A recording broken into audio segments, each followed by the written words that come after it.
بسم اللہ الرحمن الرحیم۔ کچھ دن آزمائش کی سختی کی وجہ سے ہماری زندگی اور ہمارے دل پر عام دنوں کی نسبت بھاری ہوتے ہیں، اور یہی وہ دن ہیں جو آخر میں اجر کے پیمانے کو بھاری کریں گے۔ جب نیکیوں اور گناہوں کی تلنا ہوگی تو ان بھاری دنوں کا وزن ہمارے گناہوں کے وزن پر غالب آ جائے گا۔ اس لیے اللہ کے فیصلے پر صبر کریں، آپ جلد ہی اپنے اس صبر کا بہت بڑا اور بھاری اجر دیکھیں گے۔ اے ہمارے پروردگار، ہم پر صبر انڈیل دے۔ اللہ کے خوف اور محبت میں آنکھ سے گرنے والا ایک آنسو بظاہر دکھنے میں تو بہت چھوٹا ہوتا ہے، لیکن اتنا طاقتور ہوتا ہے کہ سمندر کے برابر گناہوں کو مٹا دیتا ہے۔ بے شک وہی توبہ قبول کرنے اور رحم کرنے والا ہے۔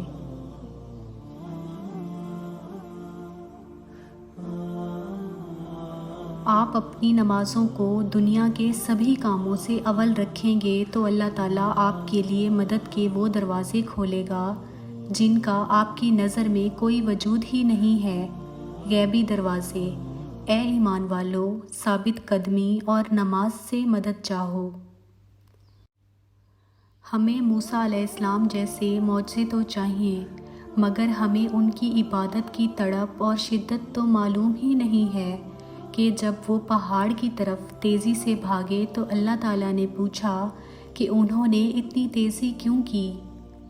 تو موسیٰ کہنے لگے کہ اے پروردگار، میں نے تیری طرف آنے میں جلدی اس لیے کی تاکہ تو خوش ہو۔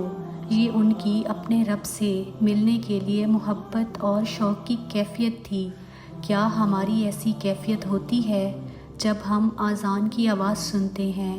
کیا قرآن پڑھتے ہوئے ہمارے دل اس شوق سے لبریز ہوتے ہیں کہ ہمارا رب ہم سے ہم کلام ہونے جا رہا ہے؟ اے میرے پروردگار، میں نے تیری طرف آنے میں اس لیے جلدی کی تاکہ تو خوش ہو۔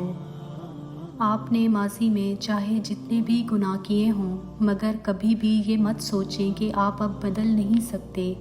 گنہگار سے گنہگار انسان بھی اللہ کا محبوب بننے کے لیے صرف ایک توبہ کی دوری پر ہوتا ہے۔ آپ بھی بس ایک توبہ کی دوری پر ہیں، بس پھر سب بدل جائے گا۔ آپ بس اللہ سے اپنے گناہوں کی معافی مانگیں اور ایک نیا آغاز لیں، وہ آپ کو معاف بھی کر دے گا اور آپ کے لیے نئے آغاز کے راستے بھی کھول دے گا۔ آپ اپنے رب کے رحمت کا تو گمان بھی نہیں کر سکتے۔ بے شک تو توبہ قبول کرنے اور رحم فرمانے والا ہے۔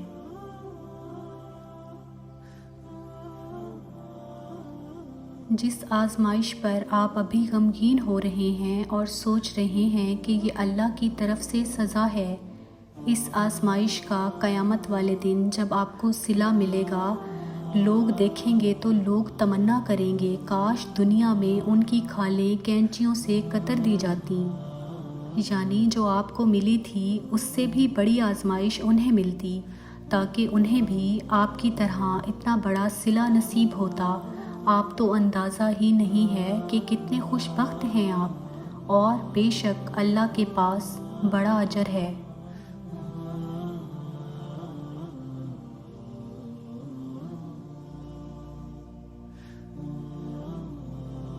اللہ کے خوف سے اور محبت سے آنکھ سے گرنے والا ایک آنسو بظاہر دکھنے میں تو بہت چھوٹا ہوتا ہے، لیکن اتنا طاقتور ہوتا ہے کہ سمندر کے برابر گناہوں کو مٹا دیتا ہے۔ بے شک وہی توبہ قبول کرنے اور رحم کرنے والا ہے۔ نماز ہی وہ پناہ گاہ ہے جو آپ کو اللہ کی حفاظت دے گی، اور اس حفاظت کا اثر ایسا ہوگا خواہ کائنات کی ہر مخلوق مل کر آپ کے خلاف سازش کیوں نہ کرے تو بھی کوئی آپ کو چھو نہیں سکے گا۔ مشکل پڑنے پر اللہ ہمیشہ آپ پر اپنا حفاظتی راستہ کھول دے گا اور آپ کو محفوظ کر لے گا۔ اور مدد چاہو صبر اور نماز سے۔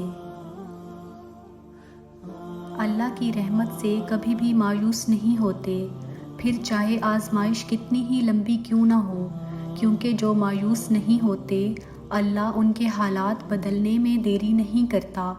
جو اللہ پر یقین رکھتے ہیں ان کے لیے وہاں سے راستے بنتے ہیں جہاں سے کوئی سوچ بھی نہیں سکتا۔ آپ یقین رکھیں گے تو آپ بھی اس مشکل سے نکال لیے جائیں گے۔ آپ ہمت نہیں ہاریں گے تو آپ پر خیر کے دروازے کھول دیے جائیں گے۔ ہمارے لیے اللہ کافی ہے، وہ بہترین کارساز ہے۔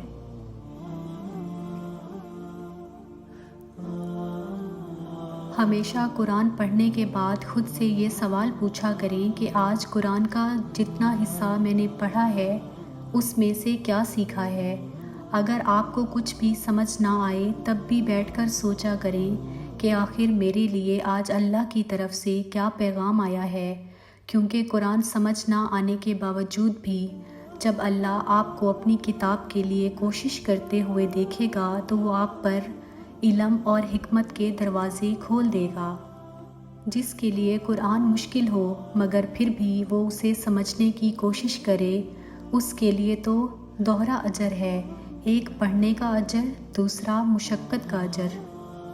یہ ایک بڑی برکت والی کتاب ہے جو ہم نے تمہاری طرف نازل کی تاکہ یہ لوگ اس کی آیت پر تدبر کریں اور عقل کرنے والے اس سے نصیحت حاصل کریں۔ ہو سکتا ہے اگلے سال ہمیں رمضان نصیب نہ ہو سکتا ہے یہ روزے ہماری زندگی کے آخری روزے ہوں۔ پچھلے رمضان میں بہت سے لوگ ایسے تھے جو اس رمضان ہمارے ساتھ نہیں ہیں۔ انہوں نے بھی ہماری طرح لمبی منصوبہ بندی کی ہوگی کہ اگلے رمضان سے نماز شروع کریں گے، اگلے رمضان قرآن سمجھ کر پڑھیں گے۔ کیا ہوا ان کے منصوبوں کا؟ ہم پسند کریں یا نہ کریں، ہم تیار ہوں یا نہ ہوں، ہمارا اختتام لکھا ہوا ہے۔ تب موت نے ہمیں پکڑ لینا ہے، اس لیے اب اللہ کے حکم کو مزید نہ ٹالیں، اس موقع کا فائدہ اٹھائیں۔ پتہ نہیں یہ موقع ہمیں دوبارہ ملے گا بھی یا نہیں، پتہ نہیں اگلے سال ہم یہاں ہوں گے بھی یا نہیں۔ اگر آپ چاہتے ہیں آپ کی نمازوں میں خشوع پیدا ہو تو آپ کو ایسے نماز پڑھنی چاہیے جیسے ہی آپ کے کانوں میں اذان کی آواز آئے، جو بھی کام آپ کر رہے ہوں وہ چھوڑ کر آپ نے اٹھ جانا ہے، وضو کرنا ہے اور جائے نماز بچھا کر اس پر کچھ دیر کے لیے بیٹھنا ہے اور خود کو تیار کرنا ہے۔ آخر کوئی معمولی ملاقات تھوڑی ہے، یہ عظیم الشان رب سے ملاقات ہے۔ پھر نماز کے لیے کھڑے ہونا ہے، اپنے سامنے کعبہ کا تصور کرنا ہے، اپنے قدموں کو پل صراط پر محسوس کرنا ہے جیسے آپ پل صراط پر کھڑے ہیں، اپنے دائیں طرف جنت کا تصور کرنا ہے اور بائیں طرف جہنم کا، اور اسرائیل کو ٹھیک اپنے پیچھے مگر بہت قریب محسوس کرنا ہے اور سوچنا ہے کہ ممکن ہے یہ میری زندگی کی آخری نماز ہو، اور پھر پوری توجہ اور لگن کے ساتھ اپنی صلاحیت کے اعلیٰ ترین درجے پر جا کر نماز پڑھنی ہے اور قبولیت کی امید اور خوف کے ساتھ نماز پڑھنی ہے۔ محبت ذکر سے بھی ظاہر ہوتی ہے، آپ جس سے محبت کرتے ہیں آپ اس کا ذکر بھی سب سے زیادہ کرتے ہیں۔ محبت کی یہ سب سے بڑی نشانی ہے کہ جس سے محبت ہوتی ہے آپ شعوری اور لاشعوری دونوں طرح پر اسی کو یاد کرتے گم رہتے ہیں۔ آپ کہتے ہیں کہ آپ کو اللہ سے محبت ہے تو کیا آپ اس کا ذکر کرتے ہیں؟ کیا آپ اس کا نام کی تسبیح کرتے ہیں؟ اگر نہیں کرتے تو یہ محبت تو نہ ہوئی جو آپ کرتے ہیں۔ بس تم مجھے یاد رکھو، میں تمہیں یاد رکھوں گا، میری شکر گزاری کرتے رہنا، میری ناشکری نہ کرنا۔